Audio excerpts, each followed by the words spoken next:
আমরা এই জীবনে দিন দিন ইসলামের ক্ষেত্রে এক দুই ভাবে ধোঁকা খাচ্ছি।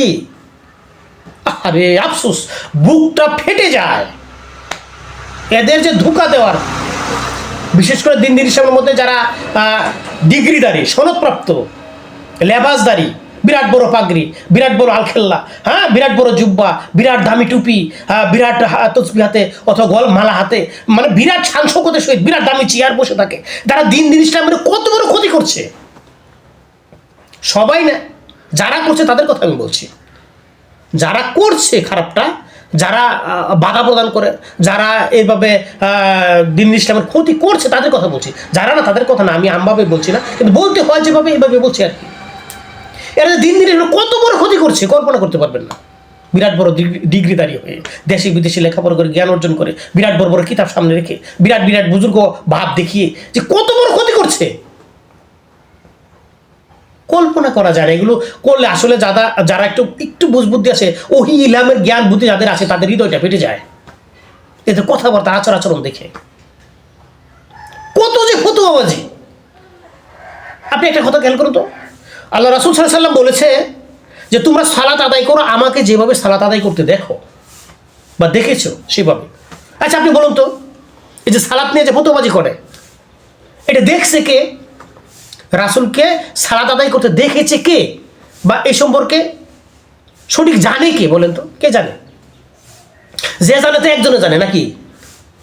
এখন সালাতের নিয়ম পদ্ধতি আদায় করার ক্ষেত্রে যত বাধা বিপত্তি, বাধা প্রতিবন্ধকতা, যত বিধান ঢুকাইছে, যত নব্য সৃষ্টিকার ঢুকাইছে, এই শারীরিকতার ক্ষেত্রে, রুকুর ক্ষেত্রে, সেজদার ক্ষেত্রে, তাশাহুদের ক্ষেত্রে, বিভিন্ন কালাম পাঠ করার ক্ষেত্রে, বিভিন্ন অঙ্গভঙ্গিমার ক্ষেত্রে, এই যে একটা হজবরল লাগাইছে, এটাকে লাগাইছে বলেন তো?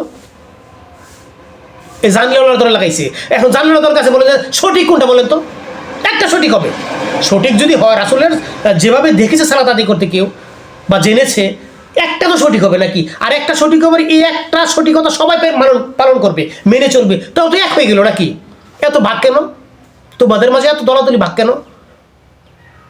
এটা যদি বলতে যাই অনেক ভাষা খারাপ হয়ে যাবে, আমি সে কথা বলবো না। আসলে এদের কালবের মধ্যে শয়তানে সর্বসময় কুমন্ত্রণা ঢালে, বুঝতে পারলেন?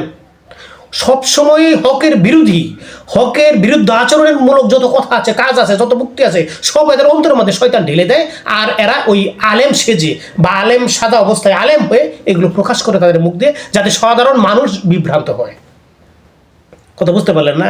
কারণ সঠিকতা তো একটা হবে, একাধিক হবে না। আর যদি একাধিক হয়, আমি হ্যাঁ বুঝলাম একাধিক, এটাও সত্য, একাধিক অবস্থান আছে, একাধিক সত্য। তো একাধিক যদি সত্য হয় তাহলে একাধিক অবস্থানের সম্মতি থাকবে সবার।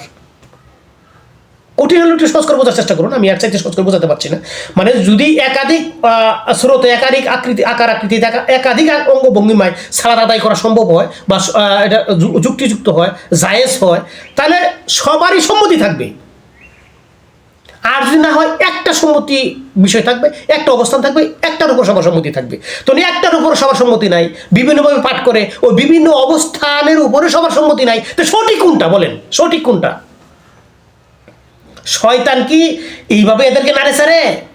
সমস্ত এই শয়তানের নাড়াচাড়া সমস্ত প্রভাব পড়েছে আমাদের সাধারণের উপর।